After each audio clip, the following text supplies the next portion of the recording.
भव्य जीव आचार्य भगवान के चरणों में जाकर के प्रश्न करता है, हे भगवान, मोक्ष का मार्ग क्या है? आचार्य भगवान कहते हैं, सम्यक दर्शनज्ञान चारित्राणि मोक्ष मार्गः। सम्यक दर्शन, सम्यक ज्ञान और सम्यक चारित्र, ये तीनों मिलकर मोक्ष का मार्ग है। मोक्ष का मार्ग है एक वचन, तीनों अलग अलग मोक्ष का मार्ग नहीं है, बल्कि तीनों मिल करके एकजुट होकर के तीनों की एकता ही मोक्ष का मार्ग है। अब इन तीनों का स्वरूप देखते हैं। दर्शन, जिसके द्वारा देखा जाता है, ज्ञान, जिसके द्वारा जाना जाता है, और चारित्र, जिसके द्वारा आचरण किया जाता है। तीनों की एकता बताने के लिए ही यहाँ पर मार्गः एक वचन का प्रयोग किया गया है, जिससे कि प्रत्येक में मोक्ष मार्ग है, इस बात का निराकरण हो जाता है। इससे 7 प्रकार के मार्ग का निषेध हो जाता है। ये सब के सब तीनों मिल करके एक मोक्ष मार्ग बनता है। पुनः भव्य जीव प्रश्न करता है, हे जीव, हे भगवान, सम्यक दर्शन क्या है? तो आचार्य भगवान कहते हैं, तत्वार्थ श्रद्धानम सम्यक दर्शनम। अपने अपने स्वरूप के अनुसार पदार्थों का जो श्रद्धान होता है वह सम्यक दर्शन है। और आगे बात आती है, ये सम्यक दर्शन जो है वास्तव में 3 शब्द आए हैं इसमें, तत्व, अर्थ और श्रद्धान। तत्व यानी भाव, अर्थ यानी भावान वह पदार्थ, और श्रद्धान यानी प्रतीति।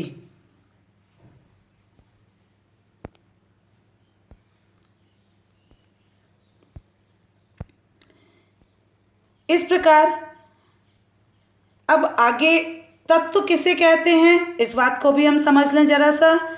तत्व प्लस त्वा, वह प्लस भाव, वस्तु का सच्चा स्वरूप, जो वस्तु जैसी है उसका जो भाव है वह तत्व कहलाता है। और अर्थ क्या है? जो निश्चय किया जाता है वह तत्वार्थ, तत्व के द्वारा जो निश्चय किया जाता है वह तत्वार्थ कहलाता है। इस प्रकार तत्वार्थ का श्रद्धान सम्यक दर्शन है। एक मन में जिज्ञासा उत्पन्न होती है कि दर्शन का अर्थ तो होता है देखना, फिर इसका अर्थ श्रद्धान रूप कैसे ले लिया है? धातु के अनेक अर्थ होते हैं, प्रकरण के अनुसार उनका अर्थ ग्रहण किया जाता है। यहाँ पर मोक्ष मार्ग का प्रकरण है, इसलिए मोक्ष मार्ग का प्रकरण होने से दर्शन शब्द का अर्थ श्रद्धान लिया गया है। अब बात आती है कि इन्हें समझना क्यों आवश्यक है? इसलिए आवश्यक है क्योंकि 7 तत्वों के सही श्रद्धान से ही सम्यक दर्शन होता है।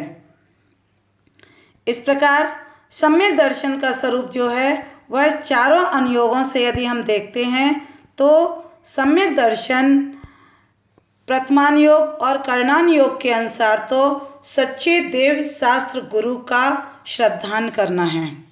25 दोषों से रहित और 8 अंग से सहित सम्यक्त का पालन करना, ये व्यवहार सम्यक्त कहलाता है प्रथमान योग और चरणान योग के अनुसार।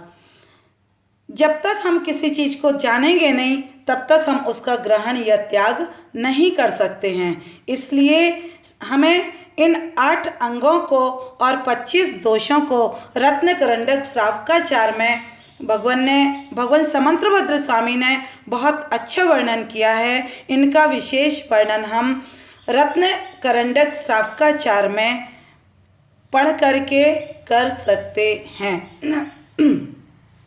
दूसरा सम्यक दर्शन का जो स्वरूप कहा है कर्णानी योग के अनुसार, तो दर्शन मोहिनी व अनंतानुबंधी के क्षय से, उपशम से या क्षयोपशम से आत्मा में जो निर्मल परिणति है वह कर्णान योग का सम्यक दर्शन कहा जाता है। और द्रव्यान योग के अनुसार 7 तत्वों का जो यथार्थ श्रद्धान है वह सम्यक दर्शन कहलाता है। यह सम्यक दर्शन 2 प्रकार से होता है, 2 प्रकार का है। एक तो सराग सम्यक दर्शन और एक वीतराग सम्यक दर्शन। जब तक जीव सराग दशा में रहता है तब तक उसके अंदर प्रशम, संवेग, अनुकंपा, आस्तिक्य ये 4 लक्षण झलकने चाहिए। और वीतराग सम्यक दर्शन में केवल आत्मविशुद्धि पर्याप्त है। ये सम्यक के 4 गुण कहे गए हैं, प्रशम, संवेग, अनुकंपा और आस्तिक्य। प्रशम क्या कहलाता है इसको हम थोड़ा सा देख लें। जो राग आदि की मंदता है वह प्रशम भाव है। संसार से जो भयपना है कि संसार में चारों गति में दुख के अलावा कुछ भी नहीं है, तो इस दुख से हम कैसे पार हों, ये संसार से जो भीति है वह भाव संवेग भाव कहलाता है। और अनुकंपा भाव क्या है? सभी जीवों में दया भाव रख कर के प्रवृत्ति करना अनुकंपा है। और आस्तिक्य यह गुण बहुत महत्वपूर्ण है।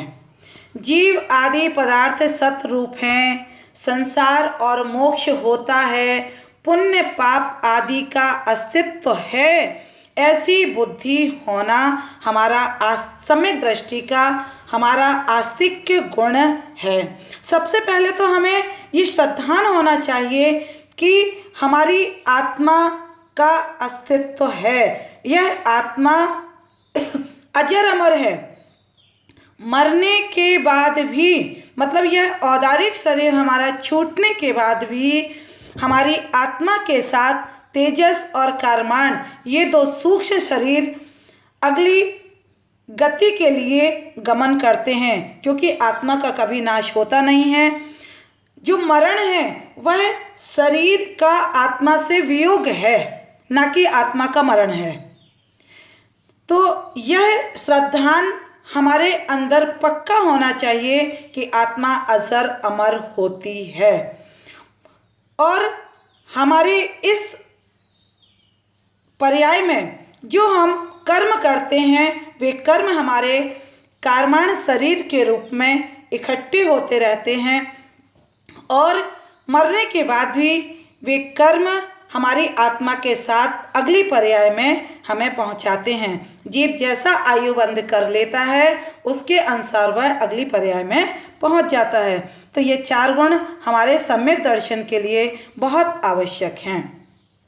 आगे बात आती है तन्निसर्गा दधिगमाद्वा। यह सम्यक दर्शन जो है वह 2 प्रकार से उत्पन्न होता है, एक निसर्ग से और दूसरा अधिगम से। इन दोनों शब्दों को हम समझते हैं। निसर्ग का मतलब होता है स्वभाव और अधिगम का मतलब होता है पर का उपदेश। एक हमारे अंदर जो स्वाभाविक श्रद्धा होती है वह निसर्ग सम्यक दर्शन है, और जो पर के उपदेश से हमें श्रद्धा उत्पन्न होती है वह अधिगम सम्यक दर्शन है। लेकिन निसर्ग सम्यक दर्शन में भी कहीं न कहीं पूर्व पर्यायों का पर उपदेश काम में आता है। सम्यक दर्शन जो है इसका बहिरंग कारण हम देखते हैं। जाति स्मरण से सम्यक दर्शन हो जाता है, जिनेंद्र भगवान के दर्शन से भी सम्यक दर्शन उत्पन्न हो जाता है, जिन कल्याणकों के 5 कल्याणकों के दर्शन से भी सम्यक दर्शन हो जाता है। और कभी कभी जब व्यक्ति के ऊपर अति वेदना आती है, अति कष्ट आ जाता है, तब भी उसके अंदर वेदना के कारण भी सम्यक दर्शन उत्पन्न हो जाता है, निसर्ग सम्यक दर्शन। और अधिगम सम्यक दर्शन जो है वह धर्म के श्रवण से आता है। इसलिए जीवन में कभी भी हमें कहीं भी धर्म का श्रवण मिल रहा हो तो हम भगवान के दर्शन भले बाद में कर लेंगे, भगवान कहीं भागने वाले नहीं हैं। लेकिन यदि हमें धर्म की 4 बातें सुनने को मिल रही हों तो हम उन बातों को पहले ग्रहण करेंगे और फिर बाद में जाकर के अपने अन्य काम कर सकते हैं। कभी भी जीवन में धर्म श्रवण नहीं छोड़ना चाहिए। धर्म श्रुत के आचार्य भगवंतों ने कहा है कि श्रुत के श्रवण मात्र से असंख्यात गुणी कर्म की निर्जरा होती है। और अब हम थोड़ा सा दृष्टि डालते हैं सम्यक दर्शन के अंतरंग कारण पर। दर्शन मोहिनी व अनंतानुबंधी कर्म का क्षय उपशम और क्षयोपशम, ये अंतरंग कारण है सम्यक दर्शन उत्पन्न होने के, जिसको हमने देखा करणान योग के अनुसार।